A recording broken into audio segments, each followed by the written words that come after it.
Hello everyone, it is me, Omyra Bennett. For this week's discussion video, I'll be sharing the 4 case scenarios that I had created that each tied to a different human services perspective. So I'll explain and show how each perspective helps us look at the whole person, define the problem, identify strengths, and acknowledge the influences. So first we have our lifespan perspective. So my first scenario is a woman named Maria. She is a 72-year-old retired teacher coping with the grief after her husband has sadly passed on. So she feels isolated since her children live far away. So looking at, at her whole person, we can see the emotional, social, and physical needs. So the problem here that we identify is her loneliness and her declining mental health.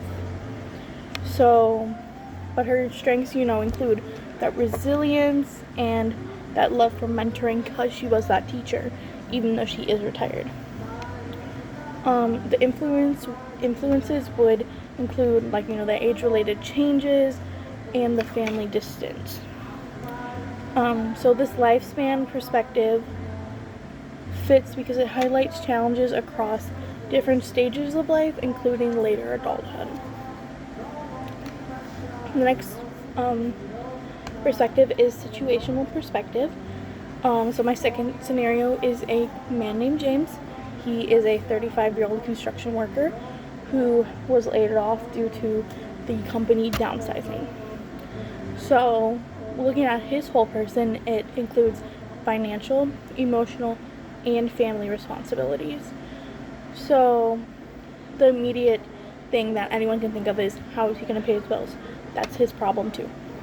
So looking at his strengths for this would be his strong work ethic and then his supportive spouse. So his influence then would include, the economy and his family obligations. And this fits the situational perspective because it focuses on, this sudden crisis and, these short-term interventions that we can apply to it.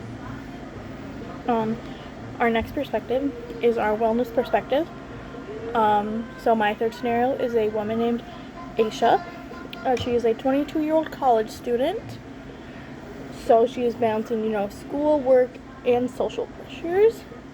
So she's experiencing anxiety, which we can then, so then we can see that it's, physical, emotional, and spiritual health. So the problem is the burnout from her poor self-care when it comes to this.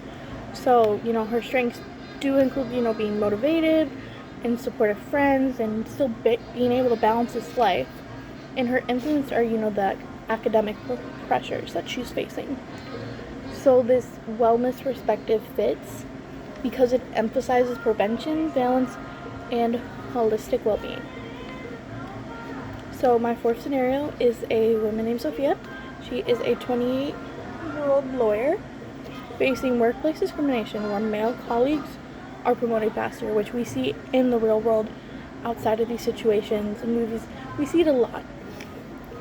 So, her whole person includes professional identity, emotional well-being, and, this social context of living something that you would only assume was in the movies, So the problem is the systematic gender bias.